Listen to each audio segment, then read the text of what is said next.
11th episode of Education Online with Dr. Sunita Agarwalla. As I told you last time, we had discussed about the personal qualities of a teacher. Today we'll be discussing about the professional qualities of a teacher. So I already told you that we have to train teachers, and by training we can develop these professional qualities. So when I talk about the professional qualities, first is the teacher must have complete mastery about his or her own subject. Any subject the teacher teaches, he or she should have they should know everything about the subject.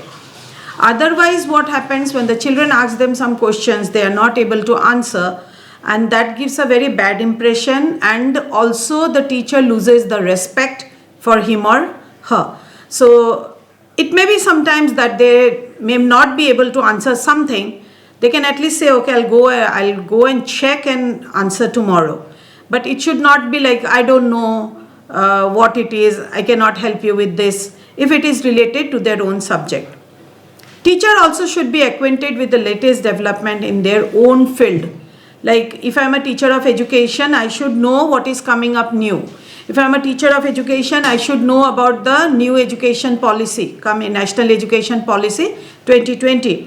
If I don't know about it, if I don't know what developments are taking place in the field of education, then because students nowadays are very technique savvy. So when they know more than the teacher, or they can get something in the media or somewhere else, then the teacher loses respect. The teacher should also know how to use the gadgets. Now this has become a great issue also for some teachers. Teachers who are getting old, it becomes difficult for them to use the gadgets like the smart board, or smart board is something very small, but apart from that, so many are there who are not able to make PPT or anything like that. So they have to know how to use the gadgets, how to use a mobile, how to use the laptop, or how to use the smart boards, anything, which is related to gadgets, or which is related to technology, or which is an electronic medium. Teachers should adopt methods according to the age and need of students. Now this is very important, because if you are teaching a student, suppose a teacher is teaching science to a student of class 1. So there he or she will use lot of pictures and lot of examples to make them understand.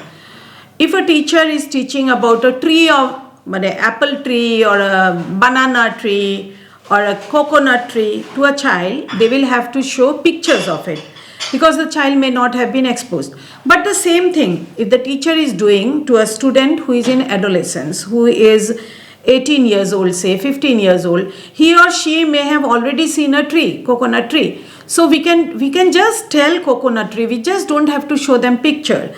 That is, it has to be according to the age of the students and also the needs. What the students actually want from the teacher, that is very important. The teacher should plan and prepare beforehand what to teach.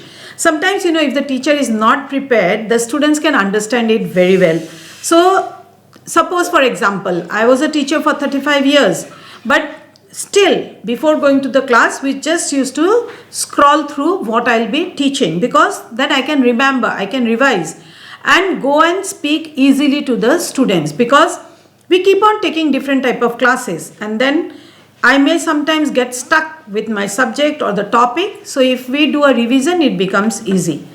Teacher must have a knowledge of child psychology, because the teacher has to understand the psychology of the child.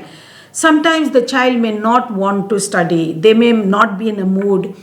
Suppose there was a function, or there is going to be some activity in the school or in the college, and before that if we try to teach them, their minds are already in the activity, it will not be very much possible for them to give attention. The teacher must also know about the stages of development. I talked in my earlier video. We have 4 stages of development: infancy, childhood, adolescence and adulthood. Now adulthood, the teacher does not come in the purview of the teacher. So till adolescence, they have to know which stage of development they are dealing with. If it is an infant, it has to be more of love and more of making them feel at home, making them feel that you are like the guardian to the child. But when you grow up, when you are with the adolescent students, you cannot treat them like children. They have to be taught like grown-ups. So you have to leave them, make them understand and make them learn some things on their own also. The teacher should know the art of putting questions.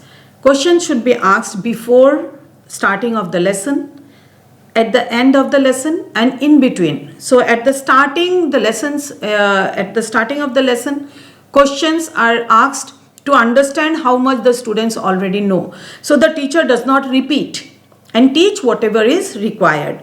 In between, it is asked to seek the attention. Now in between, if the teacher keeps on asking questions, the students will feel, okay, anytime the teacher may ask, so it's better to be attentive. And at the last, the teacher asks to understand how much the students have understood. When the teacher asks a question, he or she should give time to the child to answer. Sometimes there are teachers who will say, oh, you cannot answer, let me only answer. That should not be done. The child should be given chance to answer, given time. The teacher can probe the question, probe deeper to make the child understand. Teachers should know and follow the rules and regulations of the institution. This is very important. In my career also, in my 35 years of service, I have, very sad to say, I've met teachers who, some of them, they don't even know the rules or regulations of the institution. So this is very important. They have to know it. And lastly, the teacher has to have interest in the co-curricular activities.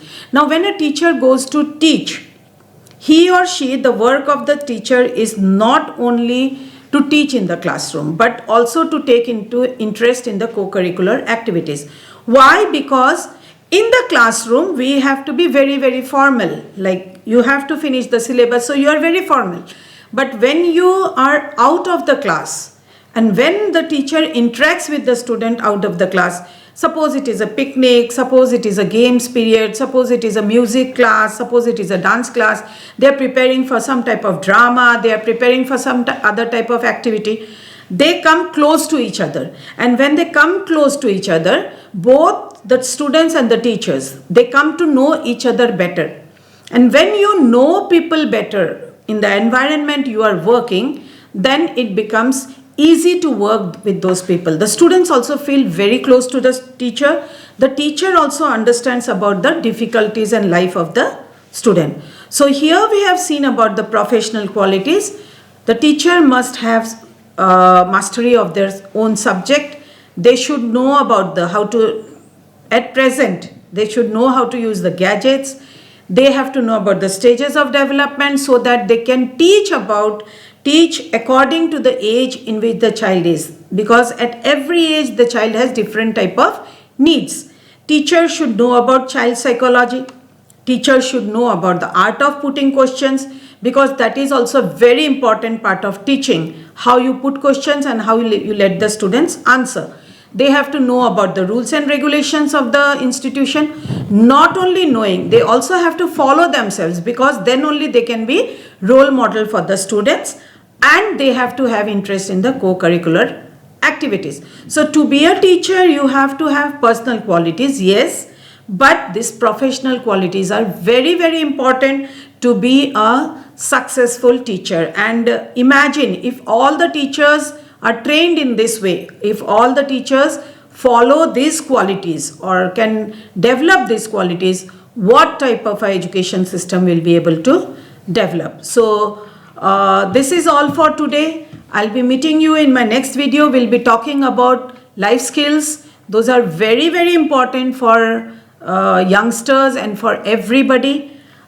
Till then, goodbye, and please do not forget to watch Education Online with Dr. Sunita Agarwalla, 9 a.m. every Sunday. Thank you.